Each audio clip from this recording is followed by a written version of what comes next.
नमस्ते मित्रों, आपका स्वागत है मेरे चैनल साहित्य का सफर में। तो कहते हैं ना कि ज़िंदगी में हम किसी से जब बात करते हैं तो हमें बहुत आसानी से याद हो जाती है।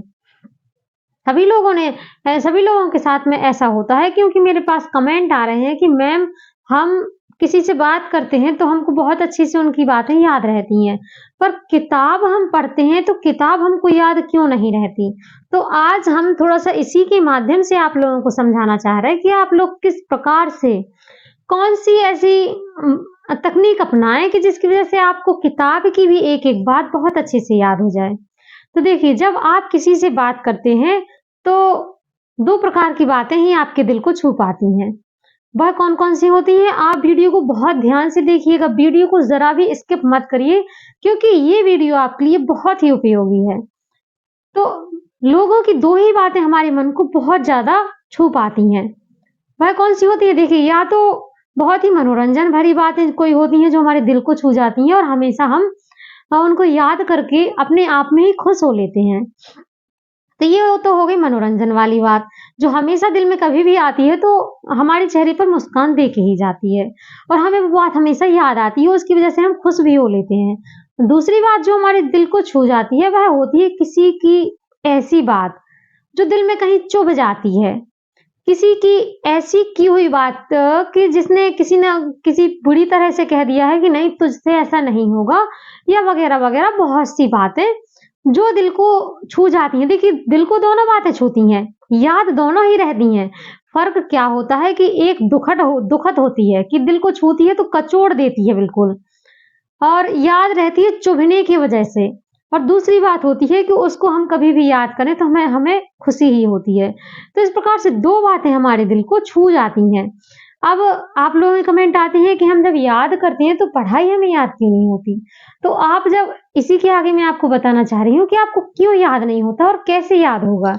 तो देखिए, जब बात करते हैं तो आप सामने एक-दूसरे से किसी से बात कर रहे हो तो सजीव रूप में आपको वहाँ से आंसर मिल रहा होता, आप यहाँ से बात करते हैं। चूँकि वार्तालाप होती है तो यदि सामने कोई बैठा है और आप उससे बात करेंगे तो आप तुरंत कनेक्टिविटी ऐसी हो जाती है कि वार्तालाप आपस में चलता रहता है। हमें उनकी प्रत्येक बात याद हो जाती है। तो जब हम किताबों को भी ऐसे ही सजीव रूप में मान के याद करेंगे, पढ़ेंगे, बहुत ही मज़ेदार है ये आपके लिए ट्रिक क्योंकि इसको अपना के ही मैं अपने सभी चीज़ों को याद कर पाई हूँ क्योंकि बहुत सी चीज़ें ऐसी होती हैं जो हमें याद नहीं हो पाती। लेकिन ये तरीका कि जब हम किताबों को सजीव मान के उनसे बातें करने लगेंगे, ऐसा समझेंगे कि मान लीजिए जैसे कि उदाहरण के लिए आप यदि सुभद्रा कुमारी चौहान को पढ़ रहे हैं, तो आपको उनको पढ़ते समय इतना ऐसे उनमें तल्लीन हो जाना है, भले ही आस-पास के लोग कुछ भी कहें कि क्या पागल की तरह बड़बड़ा रहा है, किससे बात कर रहा है, कुछ भी ध्यान नहीं देना। आस-पास की किसी चीज़ों पे बिल्कुल भी आपको ध्यान नहीं देना है। आपको जब भी कोई टॉपिक पढ़ना है, तो आपको ऐसे ही करना है जैसे कि साहित्य में तो होता है, हमें कवियों को पढ़ना होता है, उनकी रचनाओं को पढ़ना होता है, उनके व्यक्तित्व को पढ़ना होता, बहुत सी चीज़ें ऐसी होती हैं। तो हम क्या करते हैं कि उनकी प्रतिमूर्ति अपने हृदय में बिठा लेते हैं और ऐसे वार्तालाप करते हैं किताबों के साथ में जैसे कि हाँ, हमें वहाँ से रिप्लाई आ रहा हो। तो आप इस प्रकार से किताबों को सजीव मानकर जब आप बात करेंगे, तो आपको बहुत अच्छे से याद होने लगेगा। अब प्रश्न आता है कि अ, जो लोग होते हैं, जो इंसान होते हैं, वह सजीव हैं, पर हम किताबों को सजीव कैसे मानें? आप लोगों के मन में प्रश्न आ रहा होगा, मुझे पता है। तो देखिए, इंसान तो सिर्फ हमारे सामने सजीव रूप में है, पर किताबें जो हैं, वह तो इंसान से बढ़ के हैं। भगवान समझ लीजिए, जैसे हम भगवान की पूजा करते हैं ना, तो पूजा-अर्चना करते हैं तो बड़ा मन में हृदय में बहुत डर रहता है कि ऐसा नहीं कि कोई गलती हो जाए। तो किताबें तो उससे भी बढ़ के हैं, उनकी तो हम पूजा करते हैं, वही तो हमें ज़िंदगी का सार समझाती हैं। उनसे हमें प्रत्येक चीज़ मिलती है। उनके अंदर तो दुनिया का रहस्य छुपा हुआ है, तो उनको भी आप सजीव रूप में समझ के पढ़िए ना। जब आप ऐसी कनेक्टिविटी आपस में बना लेंगे, तो कोई भी टॉपिक आपको बहुत अच्छे से याद हो जाएगा।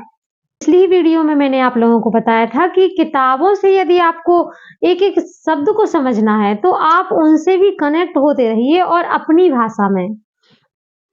अपनी भाषा में उनसे वार्तालाप कीजिए। कोई क्या कह रहा है ये आपको बिल्कुल भी नहीं देखना, क्योंकि यदि आप अपनी भाषा में उन्हें समझने का प्रयास करेंगे तो आपको एक-एक पॉइंट उनका बहुत अच्छे से याद हो जाएगा। तो ये कुछ साधारण सी ट्रिक कह लीजिए या फिर जो भी आपको समझ में आए, आप वो कह सकते हैं। लेकिन जब भी आप अब पढ़ने बैठें तो आप किताबों को सजीव रूप में सिर्फ़ एक डर के साथ में नहीं, सिर्फ़ एक एग्ज़ाम पास करने के हिसाब से ही नहीं, आप उनसे अपनी ज़िंदगी बदलने के हिसाब से प्रेरणा लीजिए, क्योंकि प्रेरणा हमें किताबों से मिलती है। आस-पास के लोग हमें यदि आप किसी कोचिंग क्लास को जॉइन करते हैं, कुछ भी जॉइन करते हैं, स्कूल में भी आप जाते हैं आपने बचपन से स्कूल जॉइन किया है, तो आपने वहाँ पे क्या सीखा होगा? यही सीखा है कि हमें किताबों के साथ में कैसे व्यवहार बना के चलना है। माना कि टीचर आपको बताता है कि आप किस प्रकार से तैयारी करें, क्या करें, लेकिन करना तो आपको ही है। और जो बच्चे इस चीज़ को शुरू से समझ जाते हैं, वो हमेशा आगे होते हैं। क्योंकि किताबों को कभी रटा नहीं जा सकता, उनको समझना पड़ता है। तो क्यों ना हम उनको सजीव और साकार रूप में अपने जीवन में उतारें। तो उनका एक-एक पेज जो पढ़ने वाले बच्चे होते हैं ना, उनको तो ये तक पता हो जाता है कि किस पेज नंबर पे कौन-सी लाइन लिखी हुई है। तो आप भी ऐसे ही पढ़ते रहिए, किताबों से अपनी कनेक्टिविटी बनाए रखिए और यदि आपको सफल होना है तो उनको सजीव रूप में अपने साथ में जोड़े रहिए। बाकी बात यदि और कोई परेशानी होगी तो आगे मिलते हैं किसी और वीडियो में। जुड़े रहिएगा साहित्य का सफर के साथ में। यहाँ आपको हिंदी की क्लासेस और प्रतिदिन मोटिवेशनल वीडियो अपलोड किए जाते हैं। कोई भी बात होगी तो कमेंट के माध्यम से ज़रूर मुझे बताइएगा। जो भी आपकी समस्या है वह मैं उसका समाधान करने की प्रयास ज़रूर करूँगी। तो ठीक है, आज के लिए इतना ही, मिलते हैं अगली वीडियो में।